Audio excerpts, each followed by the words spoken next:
Ben ritrovati cari telespettatori, cari telespettatrici, ben arrivati anche i nostri ospiti. Abbiamo il piacere di avere qui con noi in studio innanzitutto Michela Brogliato, Presidente Donne in Campo della CIA del Veneto, grazie di essere qui con noi. Grazie a te. E poi ben ritrovato, era un po' di tempo che non ci vedevamo, Maurizio Antonini, direttore CIA Veneto in questo caso qui, la volta precedente era comparso come CIA Padova, per cui duplice veste, quindi ci dà una panoramica molto dettagliata e molto estesa del territorio. Saranno sostanzialmente due blocchi di tematiche che andremo ad affrontare. Da un lato il grande tema della siccità, grande allarme che c'è, che spaventa non pochi del settore agricolo ma anche tanti cittadini, tanti consumatori, insomma c'è questo problema che deve trovare comunque in un modo o nell'altro delle soluzioni con dei possibili suggerimenti che vengono direttamente anche dagli operatori e vedremo come è articolato, quali sono le conseguenze e le ripercussioni e come si potrebbe eventualmente risolvere. Poi invece dall'altro incominciamo con questo tema, parliamo di imprenditoria femminile nel mondo agricolo, numeri in crescita ed è una buona cosa, percentuale anche di istruzione superiore altrettanto, difficoltà sì ce ne sono perché poi come sempre come in tutte le attività le donne tendono a cercare di conciliare facendo i salti mortali tanto l'attività professionale in agricoltura che non è solo dedicarsi all'agricoltura ma tutte le pratiche burocratiche tanto quanto gli uomini e ce ne sono a bizzeffe nonostante si auspicasse anche per l'agricoltura una riduzione di questo e la famiglia naturalmente, quindi l'attività più strettamente tra virgolette domestica. Presidente, è così. Allora, vediamo un po' un quadro, donne in azienda agricola, perché per lo più si occupano di aziende strutturate. Sì, chiaramente, le aziende al femminile fortunatamente sono in continuo aumento, quindi in Veneto abbiamo raggiunto proprio più del 35% le donne che sono a capo di un'azienda agricola. Ma questo sono a capo di un'azienda agricola perché c'è stata una successione, un passaggio generazionale o perché hanno deciso proprio di dedicarsi? Allora, secondo me adesso soprattutto c'è stato un aumento delle donne under 40, questo comporta un livello di istruzione molto alto. Questo cosa vuol dire? Che c'è proprio una maggiore professionalità nelle nostre imprese, perché noi siamo proprio imprese a tutti gli effetti, no? E quindi sempre più specializzate e innovative, questo è un dato importantissimo perché proprio le donne hanno proprio constatato che sono un po' più innovative insieme ai giovani di tutte insomma del resto delle aziende e quindi questo chiaramente comporta la professionalità e la professionalità chiaramente è dovuta a uno studio, no? Come se possiamo notare c'è stato anche un super boom dell'iscrizione negli istituti tecnici agrari e anche nelle facoltà. Quindi questo è un aspetto estremamente positivo. Hanno difficoltà ad affermarsi, visto che l'azienda agricola tradizionalmente ha carattere familiare? Allora, a ritagliarsi la propria fetta? Allora, diciamo sì, che non è così semplice, anche perché la donna, proprio intanto come nella figura della donna stessa, siamo figli, siamo madri e siamo mogli, no? E quindi siamo multitasking e questo chiaramente comporta una maggiore difficoltà a centrare il nostro ruolo all'interno dell'azienda, no? Perché si aspettano molte cose insomma dalla nostra figura.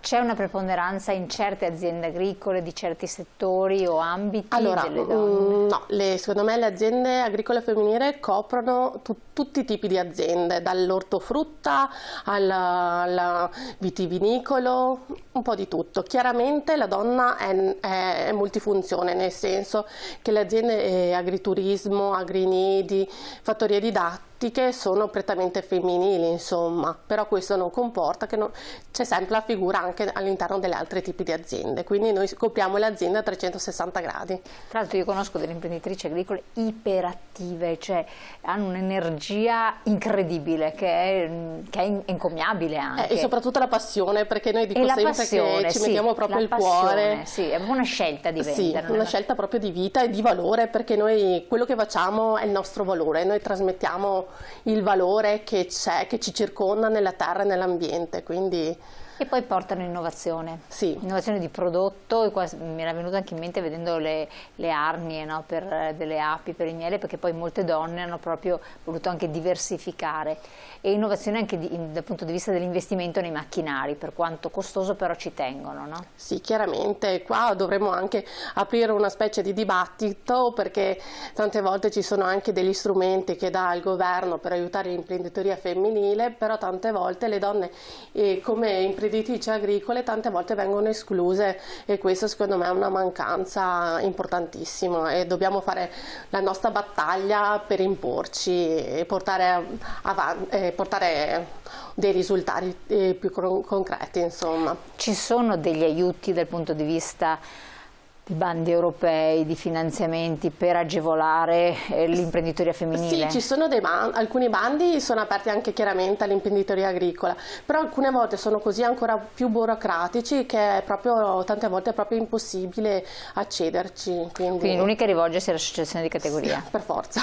Quindi serve? È necessario. Ecco, quindi Maurizio Antonini, Donne in agricoltura, come la vede, come viene visto questo comparto? In espansione abbiamo visto, importante anche.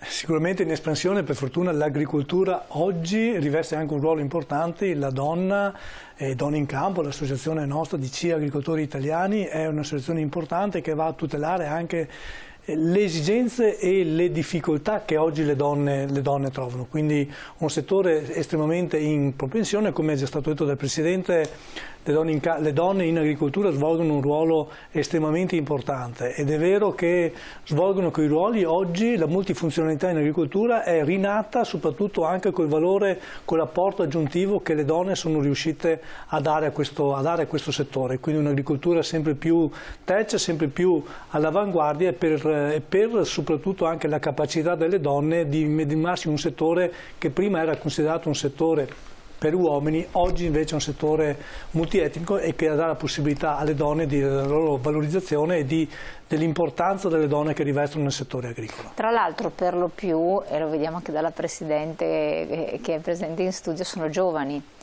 Quindi c'è il connubio tra donne impegnate, magari anche istruite, che è una cosa importante, ma anche giovani, e quindi danno quel qualcosa, quella leva che può essere utile, no? Sì, perché le donne vedono nell'agricoltura non solo la parte della produzione dell'attività agricola, ma anche quella parte innovativa del settore agricolo che può dare reddito, e quindi la multifunzionalità, uno degli elementi importanti, è un settore estremamente delicato e importante che le donne hanno visto in questo settore. E oggi, se parliamo di multifunzionalità, e nella multifunzionalità, guardi, parliamo anche della vendita diretta e quindi della valorizzazione dei prodotti agricoli, le donne in agricoltura hanno un valore aggiunto su tutto quanto questo.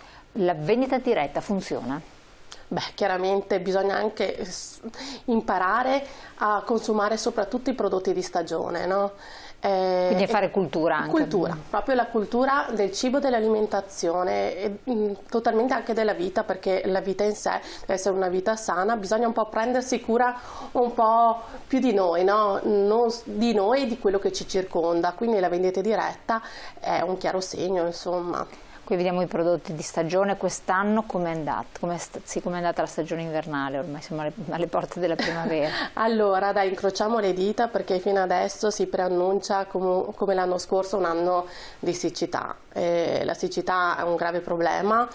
Ieri ci hanno dato una finta speranza di un po' di pioggia. Speriamo nei prossimi giorni, però. Ma c'è stato un calo nella vendita sostanzialmente, nella produzione, nelle ancora produzioni, prima? quello che puoi irrigare, per esempio anche i seminativi, noi quest'anno avevamo anche il mais così, ma era completamente secco, quindi è un problema. È un problema grosso, insomma. Se un anno può andare male, ma se gli anni sono ripetuti. Problemi di manodopera li riscontrano anche le donne in agricoltura, o riescono a destreggiarsi con più fantasia?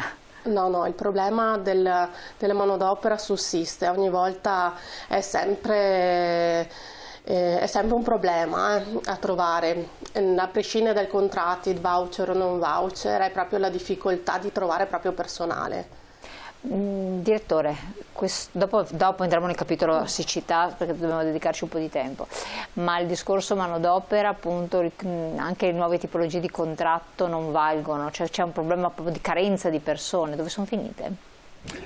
Guardi, è un grosso problema il manodopera in agricoltura, soprattutto perché poi in agricoltura noi avevamo la possibilità di avere personale extracomunitario e con l'attività nostra abbiamo l'esigenza di avere questo. Con la guerra in Ucraina, ma soprattutto con tutta la questione relativa agli immigrati, molti elementi sono bloccati e soprattutto l'agricoltura è un settore che ne riveste di più, l'agricoltura ma anche gli alberghi ovviamente.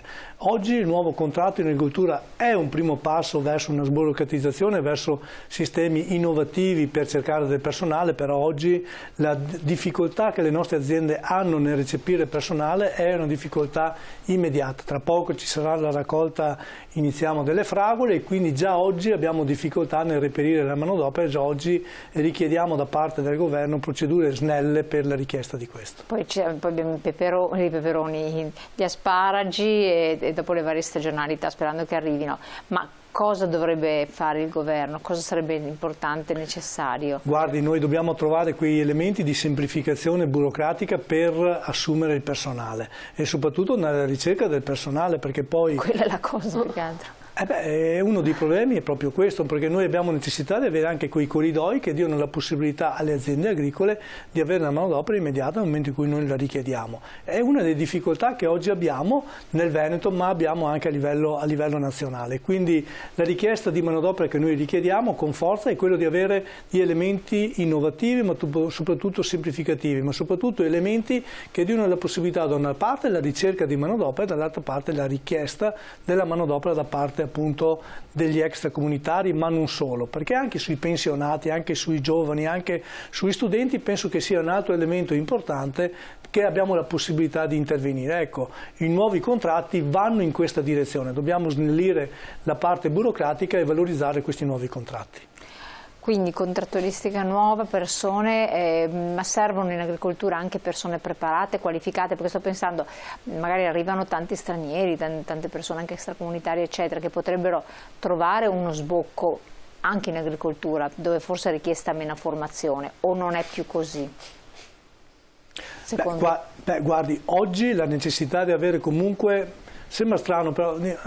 raccogliamo le fragole, ma le fragole non vengono raccolte, cioè ci vuole un minimo di professionalità anche nella raccolta e soprattutto anche nell'scatolamento dei vari prodotti agricoli, quindi anche nei lavori più semplici ci vuole comunque un certo tipo di professionalità e ci vuole una professionalità specifica per far questo, e quindi la professionalità è l'altro aspetto importante. Non è una raccolta in cui si raccoglie di tutto, che chiunque può andare, in cui si mettono dentro i beans e quant'altro. Anche determinati prodotti, soprattutto i prodotti del Veneto, che hanno una loro specificità e hanno un loro anche scatolamento ed altro, hanno necessità di avere un certo tipo di professionalità, e quindi sì, c'è la richiesta anche di una professionalità specifica anche per il settore agricolo.